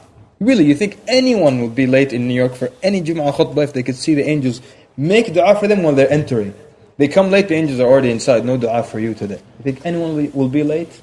So if you could see, and this is of course part of why it's unseen, but if you could see these angels witnessing for you or witnessing against you, you wouldn't commit the sin. But of course Allah Azza wa Jal let us know of these things, so it could be as if we could see them. We know for sure that there are two angels that write down your good and your bad deed. That should be as good enough for you because it came from a trustworthy source. That should be good enough for you as if you can see them. So you're going to do a bad deed as if you can see the angel writing it down. So there is the witness of the angels, and that's why the Prophet ﷺ taught us that when you make the adhan that you raise your voice so And also, even inanimate objects can bear witness that you did that. We'll come to that. And everything will be written, and as we mentioned earlier, Allah subhanahu wa ta'ala says, مَا يَلْفِظُ مِنْ قَوْلٍ إِلَّا لَدَيْهِ رَقِيبٌ عَتِيدٌ. There's not anything that you say except that the angels will receive it, they will write it down. Everything will be written down. So then, everything that's written, your good and your bad deeds, good words, bad words, everything, and when will you get this book finally, where everything is written? It's on the Day of Judgment, as everyone ever created by Allah subhanahu wa ta'ala is resurrected. And they will stand on one plane. And the sun is brought a mile away from people's heads. And people will stand like that for 50,000 years. With the sun so close to them, everyone just standing there, naked, with nothing, and no talking, and no smiling, and no joking for 50,000 years. So there will be a group of people that will be so bored and so tired of waiting, that they want the judgment to begin, and they don't care which side they go to. They just want the judgment to begin, because they've been standing for so long. So then, in the end, they try to intercede with different prophets to begin the judgment. Then the Prophet ﷺ makes sujood and praises Allah, and then the judgment begins. And so as all of humanity is standing there, they start to see an incredible and miraculous sight in the horizon. They will see millions upon millions of books coming out of the sky. And these books will start to fall in people's hands. And those who do good deeds, their book will fall in their right hand. And we ask Allah to be from that group. And those who do bad deeds, their books will fall in their left hand. And people will start to receive their books. And you have nowhere to hide your hand and nowhere to avoid getting your book. And some people will know that their book will fall on their left hand. So they'll be so ashamed that they'll try to hide their hand, and they'll put it behind their back. وَأَمَّا مَنْ أُوتِيَ كِتَابَهُ وَرَاءَ ظَهْرِهِ. The book will still land though. You still have to get it. And then people will go through it. Will go through this book. The angel wrote down everything. Every good deed, every word, good or bad, will be in it. And you will even find deeds that you forgot. Good things that you did that you forgot about. But the people will be so happy when they say their good deeds that they will run and scream to people, هَاؤُمُ اقْرَؤُوا كِتَابِيَهْ. Just like a student who gets a good grade, they want everyone to see their good grade. So they call them. Read my book, look at my grade. And those, of course, who get bad deeds, they will wish that they never received their book. And so now, if you could just see that, and now you know it from a trustworthy source, that it is the truth, that the angels write down everything that we do. But most people, they're only concerned with what people say or what people see. For example, now people love these reality shows. If they give you a camera crew, they say, okay, brother Hassan here, we're going to give you this camera crew, they're going to follow you at work, or if you go to school, they follow you at school and at home, they'll videotape it. And then we're going to watch what you did during the week. After Jum'ah prayer, all the community will sit down. We're going to play the video of how you behaved during the week. That brother will be so upright, mashallah, because there are two cameras behind him. Like, Barakallahu feek, Astaghfirullah al-Azim. Just the best akhlaq he will see, because he knows Friday they're going to play the video of him. Two cameras following you, best manners. Something falls, Astaghfirullah al-Azim. Before, no cameras, something falls, oh, bad word flies out. So, two cameras follow you, behavior change. How about the two angels? With you everywhere, recording everything. More delicate the recording than the cameras. So, the witness is then the witness of Allah Azza wa Jal. When you're aware of that, you have haya and you don't want to commit sins in front of Allah. And the witness of the angels, you're aware of that, you don't want to commit sins, that they're going to record and you're going to stand with them in front of Allah subhanahu wa ta'ala. Then also, there is the witness, as I mentioned earlier, of the inanimate objects. They also bear witness to, or for or against you. Like we said, the Prophet ﷺ, he taught the companions to raise their voice with the adhan, so it can reach even the inanimate objects who will bear witness that you did that on that day. So the Prophet ﷺ in a hadith, he was sitting with the companions, and then he recited the verse from the Quran, يَوْمَئِذٍ تُحَدِّثُ أَخْبَارَهَا. On that day, the earth will convey its news. So the Prophet ﷺ said to the companions, أَتَدْرُونَ مَا أَخْبَارُهَا? Do you know what is this news that the earth is going to convey? What could the earth be conveying and relating or saying about what news? So they said, Allah wa Rasuluhu a'lam, that Allah and His Messenger know best. So the Prophet ﷺ said, إِنَّ أَخْبَارَهَا أَن تَشْهَدْ عَلَى كُلِّ عَبْدٍ أَوْ أَمَةٍ بِمَا عَمِلَ عَلَى ظَهْرِهَا. That the news this earth is going to convey is that it will testify against every servant, male or female, for what they did while they were on earth. Even the earth, so the inanimate objects also will bear witness for or against the servant of Allah on the Day of Judgment. And so those who are not reminded by, how could you not be reminded by the witness of Allah, the angels recording, even inanimate objects. But still there will be people who will argue. And they will not be ashamed to argue with Allah subhanahu wa ta'ala, even though the angels brought all the records of when they did it, what time, everything. So they will keep arguing and they will say, I do not accept the testimony of any other person or even the angels, and I don't accept the testimony of this book. These people, they have the audacity to keep arguing, and they know they did these sins. But anything to save themselves, anything to save themselves. So then Allah subhanahu wa ta'ala will tell them, what do you want? And Allah is the most fair. What do you want? So that person will reply, I only accept my own testimony. My own testimony. And so Allah subhanahu wa ta'ala will say, yes, your own testimony will be good, will be accepted. And so Allah subhanahu wa ta'ala will cause their mouth to be sealed. And then their limbs, their eyes, their arms, their legs, their skin will testify against them. So now the witness comes against them from where they least expect it. When someone hides the sin, they think of everything possible to hide the sin, but they never once consider hiding that sin from their own body. The thief can never hide the sin from his own right hand. He doesn't even think of that. The one who looks at something haram cannot hide that sin from his own eyes, and his eyes then will testify against him. So the witness comes against them from where they least expect it, and from their own bodies themselves. And they will say, Allah Azza wa Jalla says in the Quran, وَقَالُوا لِجُلُودِهِمْ لِمَ شَهِدْتُمْ عَلَيْنَا قَالُوا أَنْتَقَنَا اللَّهُ الَّذِي أَنْتَقَ كُلِّ شَيْءٍ. And they will say to their skins, why did you witness or testify against us? And they will respond to them, Allah had made us speak, and He can make everything speak. So the witness comes from where they least expect it. So then, as the hadith said, if you have no haya, then do as you please. Either that's a threat, you do what you please and you'll be punished for it. Or, what's going to stop you if you have no haya? What is going to stop you? If you have no haya from Allah, no haya from the witnesses of Allah, what on earth will stop you? And a lot of times those people, only the other human beings can stop them, or only severe physical punishment can stop them. And that's why you find that some people now, if there is no way of getting caught, they break the law. It's 3 a.m., you're at a red light, and there's no U-turn. You look around, no police officers. Bismillah, you do it, right? Why? Because it's contingent upon being caught by another person. And in New York, you brothers, mashallah, just do it, huh? So, but.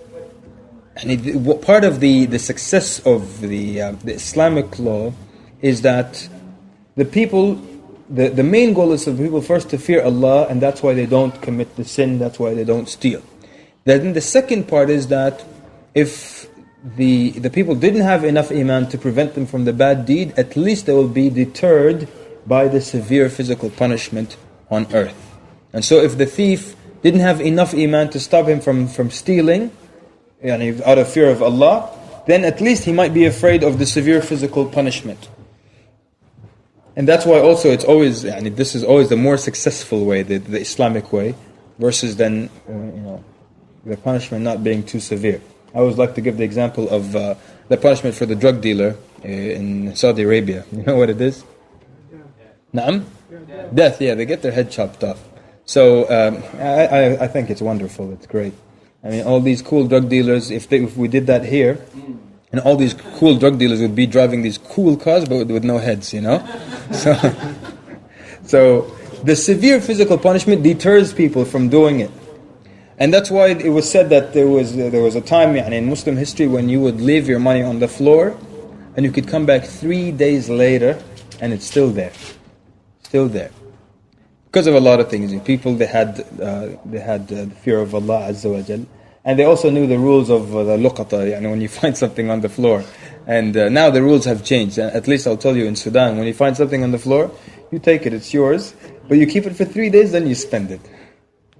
I don't know why the 3 days, the rule, you're supposed to take it, then you're supposed to advertise in the locality where you found it, because the person who lost it will probably come there and look for it. So you have to advertise there. And then you have to advertise in a way that doesn't give it all away. Say, I found a wallet in this area, the owner, please contact me. That's it. Then he calls you, what color is the wallet, how much money is in it, what kind of credit cards are in it. You verify and make sure. So even the way you advertise has to be clever, a smart way.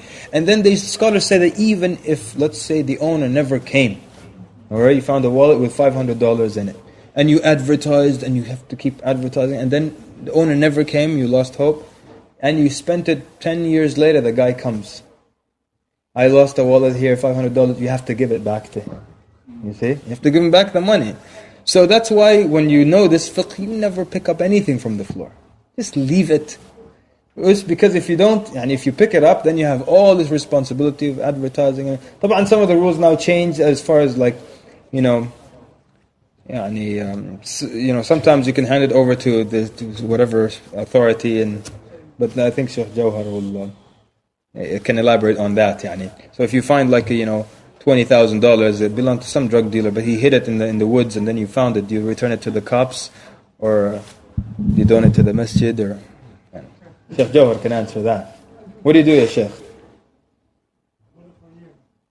Naam?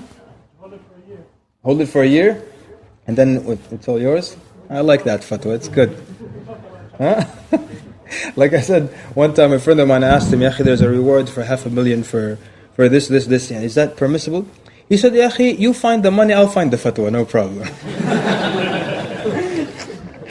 I'd like to just then quickly conclude with just advice. I usually conclude with advice on good manners when we talk about the Day of Judgment, because one of the things, the heaviest thing on your scale on the Day of Judgment is your good manners. The heaviest thing. You would expect that your salah would be heaviest on your scale, or that your fasting will be heaviest, but your good manners are the heaviest things on your scale. And the hadith of the Prophet ﷺ, when he asked the companions, أَتَدْرُونَ مَنِ الْمُفْلِسِ, do you know who is the one who is bankrupt? So they said, الْمُفْلِسُ فِينَا مَنْ لَا دِرْهَمَ لَهُ وَلَا دِينَارٍ. The one who is bankrupt is the one who has neither a dirham nor a dinar. He has no money, no currency, he's bankrupt. So then the Prophet ﷺ explained to them that the one who is bankrupt, he is the one who comes forth on the Day of Judgment with a lot of good deeds. Not a little, a lot of good deeds. But he has insulted this person, he had hit that person, and he has killed that person. So this person will take from his good deeds, and that person will take from his good deeds. And then when he has no more good deeds, what happens? He still has a list of people he offended. What happens?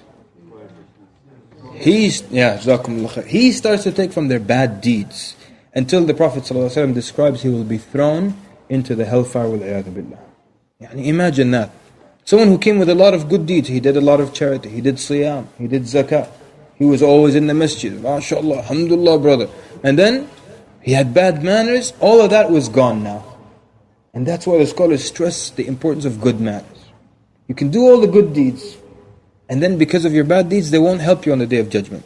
And that's why one of the early Muslims, Yahya ibn Ma'in, rahimahullah, he used to say that good deeds do not compensate for bad manners, while good manners may compensate for bad deeds. You understand that? Good deeds do not compensate for bad manners. The good deeds will not make up for your bad manners. Just like we saw in the hadith. The man had a lot of good deeds, but he also came forth with bad manners, and it wiped out and exhausted all of his good deeds. Well, your good manners, they can make up for your bad deeds. And so it's so important, the good manners and the good treatment of one another. The heaviest thing on your scale. And in another hadith, the Prophet ﷺ was asked by Abu Hurairah, what are the things are most take one into paradise, most conducive to paradise? So the Prophet ﷺ responded, taqwa and good manners. Taqwa and good manners. And then Abu Hurairah radiallahu anhu asked him, what are the things that most take people into the hellfire? And the Prophet ﷺ said, the mouth and the sexual organs. The mouth and the sexual organ. In the mouth, you see bad manners being part of what takes people to the hellfire, good manners being part of what takes people to paradise. And also Aisha radiallahu anha narrates the Prophet ﷺ said that, verily a believer will attain with good manners the same degree as that attained by fasting and establishing salah.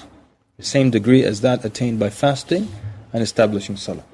So, do not ever think that, Islam is just part, come to the masjid and pray and fast and do these things and then treat the servants of Allah the worst treatment, and then that's okay. So, inshallah, the reminder for me and for everyone, pay great attention to good manners. And we're surrounded now we're in a society where when people do a bad, they treat someone in a bad way, that's what they boast about. The person said this to me, I got up in his face and I said this and I said that, and so, mashallah, brother, you gave it to him, good. And everyone encouraging everybody else, yeah, let him have it, wallahi, that's how you do it. But subhanallah, that's the easy reaction. You see, it's very strange that someone would boast about doing something easy instead of boasting about doing something hard. When you do something difficult, then you can boast about it. When you do something that's easy, you shouldn't be able to boast about it. So if someone says something rude to you, it's very easy to respond and say something rude back. I don't know why people who respond, they go and show off to their friends. When he said this to me, I said this to him. He mentioned my father, I mentioned his mother. I'll tell you, I won't tell you what country this this guy was from, but he was telling us a story. Naam? He was saying, this is a Muslim guy here in America, and he was saying this guy was cursing him out, a non-Muslim. So I told him, good up there. This is the beginning, good up there. But now you can know what country he's from his accent, right? I know who my mother is clean. I know who my father is. Go see who your father is. So he's coming to boast to us about how you let this guy have it. Yeah, people always boast about their bad manners, and then when there's something good, so it's more difficult to contain yourself and to control yourself than it is to let yourself erupt. And that's why the Prophet ﷺ, he describes that one of the things, one of the people who will be rewarded if someone controls his anger. But then the Prophet ﷺ says, well, he's able to erupt or to let his anger out. If he controls his anger while he's able to let it out, he will be called in front of everyone on the Day of Judgment and before everyone, and he'll get his first choice of the hur, right? So the scholars comment on the hadith saying, first of all, you look at his reward. He gets a great reward. He gets first pick. He gets great reward because he did something great also, control, which is difficult. So erupting is easy, but he controlled himself and he could have erupted. And it's like, if a grown man smacks a little kid, you can't say, well, the kid could have erupted. He couldn't do anything. But someone who could have done something and he didn't do it, he controlled himself. It wasn't out of fear. It wasn't that he wasn't able to. He controlled himself for the sake of Allah. So then Allah subhanahu wa ta'ala will call him in front of people. So why does Allah call him in front of people? And not just give him in his own home in Jannah? Why does Allah call him in front of everybody to pick? Anyone? Yes, sir. MashaAllah, very, very insightful. The brother is saying it perhaps because he'd controlled himself maybe in front of everybody. Maybe it wasn't, right? It could also be in secret. But it's possible. But the scholars say that, when a prize is given to you in front of people, it makes it greater. It makes it more special. That's why we all know this, that's why we have award ceremonies. Why don't they just call you in a room, in the janitor's closet, come. This is for you. Go put it in the bag and leave. It's greater when they call you in front of everybody. Now we'd like to award brother so-and-so. He comes up and takbir, takbir, takbir, takbir. They give him his thing in front of everyone. It's greater when you get your reward in front of people. So because this person did something so great, Allah will call him in front of the creation, he will get his first pick. So akhlaq, we ask Allah subhanahu wa ta'ala to perfect our akhlaq. I'd like to thank you for being an attentive audience. Sallallahu wa barak ala Muhammad wa ala alihi wa sahbihi ajma'in. سبحانك اللهم ربنا وبحمدك أشهد أن لا إله إلا أنت أستغفرك وأتوب إليك. السلام عليكم ورحمة الله وبركاته. And I hope there are absolutely no questions from Sheikh Ja'far. Sheikh Jawhar. I cannot handle that today, Sheikh. Not your questions. It's been a long day and a long week. And also you're traveling and you're tired. I'm sure you don't want to ask any questions. Huh? Bismillah ar-Rahman ar-Rahim. Alhamdulillah wa salatu wa salam ala Rasulillah. The brother's question was, the people under the shade of the throne of Allah on the Day of Judgment, will they be standing as well or sitting? Allah, I don't know the answer to that. I've never read anything on whether they're standing or sitting. But our Sheikh Jawhar.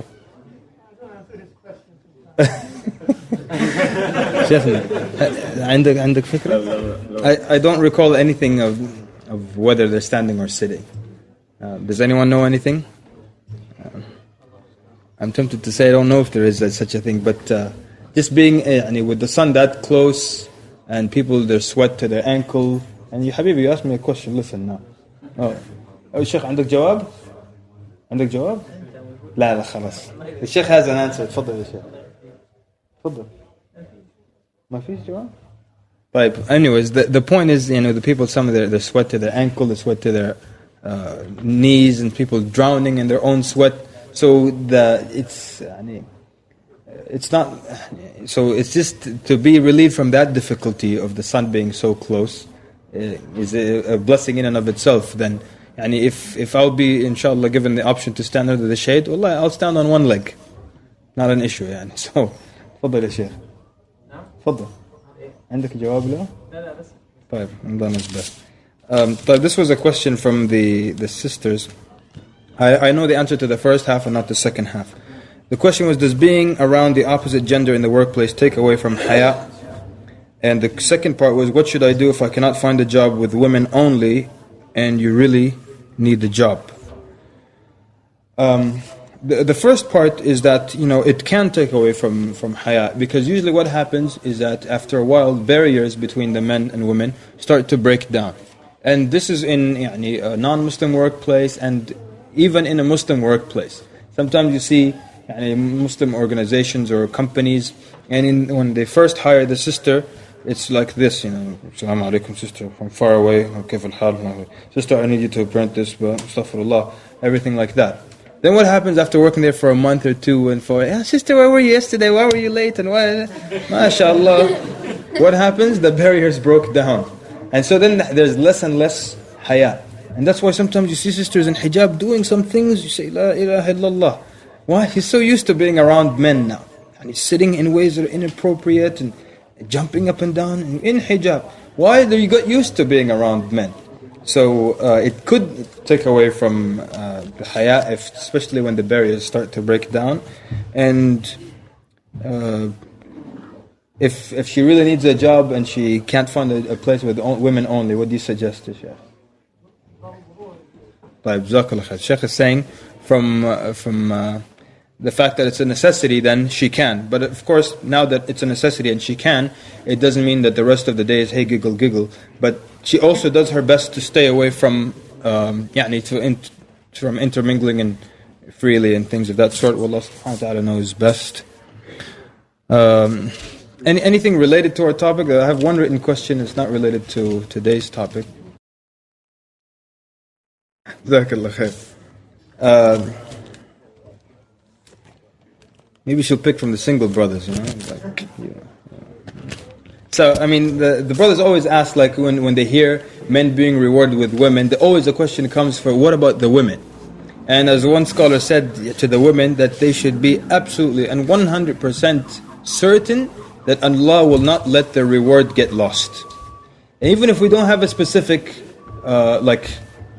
counter to if the male gets this, if we don't have a specific counter to what the woman got, the woman should be very sure in their heart that Allah will not let their reward get lost.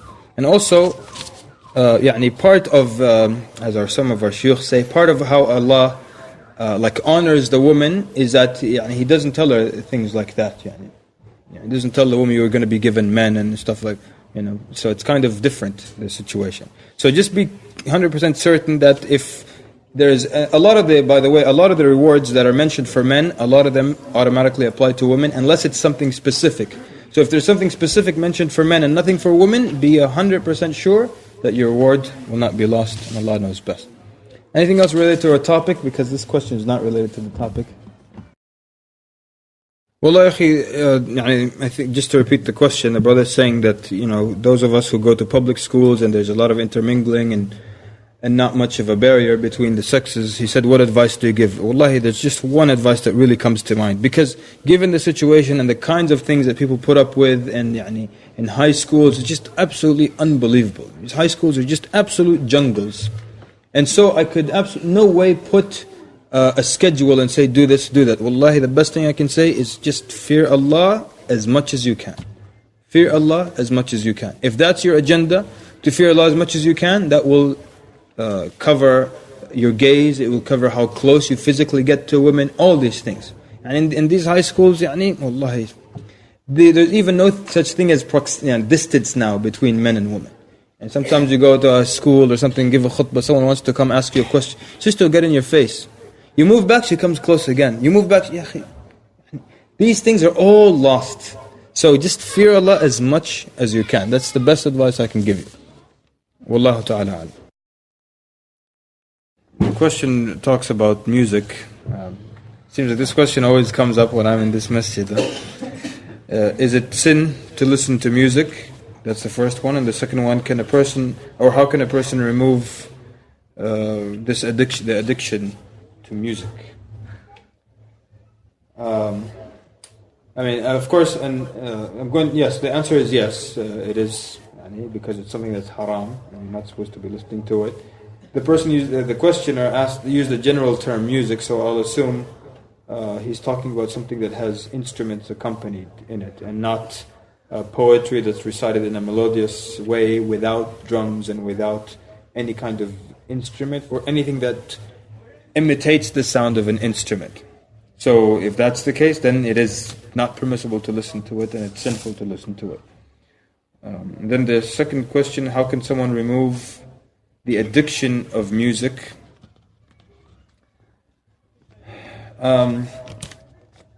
I think it's something, and I'm just giving my personal opinion on a specific angle here.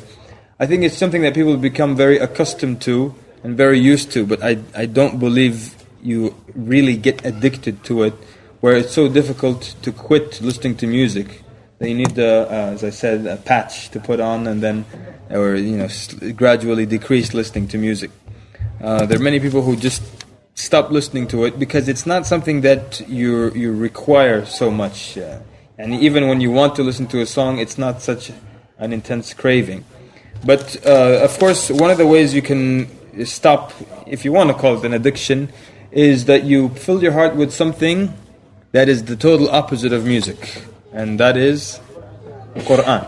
I think everyone is very aware of that. The Qur'an is totally opposite of music. And the feeling you get from the Qur'an is totally the opposite of the feeling you get from music.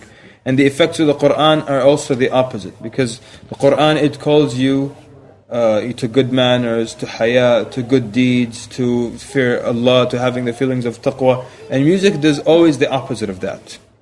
Listening to anything with instruments and things of that sort, it doesn't bring you closer to Allah. It takes you in the other direction. And so you fill your heart with the Qur'an, it will push out the music. And it was the scholars used to say, since many years ago, they used to say that the two cannot be combined in the heart of the believer, either music or either Qur'an. So one way to push the music out is to listen to the Qur'an. The other way is, once you recognize that it's haram, that in itself will decrease from the enjoyment of listening to it. There's one story that I told yesterday, because the sister mentioned yesterday. There was one person, and he saw two people die in front of him. They were trying to get them to say La ilaha illallah, and those two people were singing. They were singing songs and lyrics from songs. He said from that day on, and then their songs, their voices started to get lower and lower until both of them died. So they'll meet Allah singing like this. The Prophet ﷺ said, you'll be resurrected doing what you were doing on this earth. They will be resurrected. Some people will be making, saying labbaik Allahumma labbaik. Some people will be making takbir, and some people will be singing. So he said, from that day on, every time I wanted to listen to music, I just imagined and I saw those two men, young men, not being able to say La ilaha illallah, dying in the stupors of death, just reciting these songs, these lyrics from songs. And I'm just going to do a quick exercise that we did yesterday, because a lot of times when you tell people this, that people, they listen to music and then they weren't able to say La ilaha illallah, they feel, well, that's not going to happen to me. I'm not that much into it, and I'll be able, inshallah, to say La ilaha illallah. So I mentioned this doctor in a Muslim country, and he's a religious person, we don't overpraise him. And he said that 36 people died in his hands, and he tried to get them to say La ilaha illallah. 36 people died in front of him. He would tell them, say La ilaha illallah, La ilaha illallah. And he said, out of 36, only one young man was able to say La ilaha illallah. Everyone thinks they're going to say it and then, pass away and it's going to be romantic. No. He said, out of 36, only one person was able to say it. But yet people are so sure that they're going to be able to say it, and they're so sure they're not going to be singing when they die. So I'll give you this example, just not that inshallah none of you will be from that group, but so we can be at least afraid of falling into that.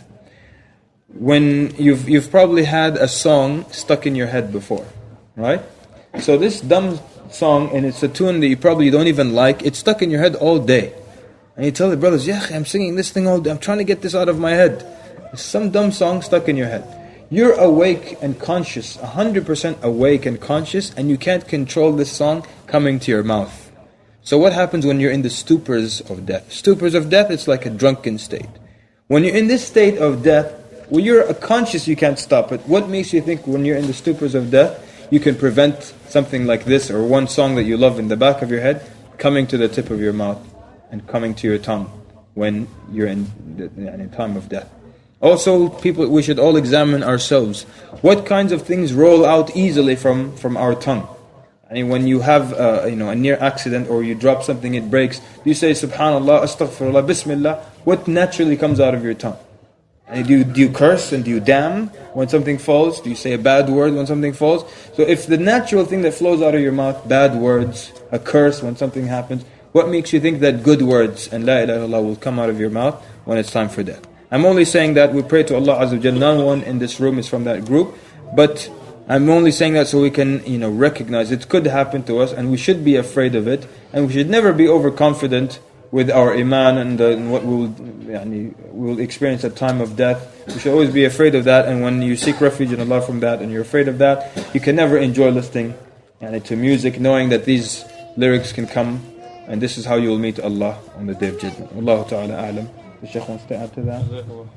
طيب, barakallahu feekum for your attentive listening. Sallallahu wa barak ala Muhammad wa ala alihi wa sahbihi ajma'in. Wassalamu alaikum wa rahmatullahi wa barakatuh.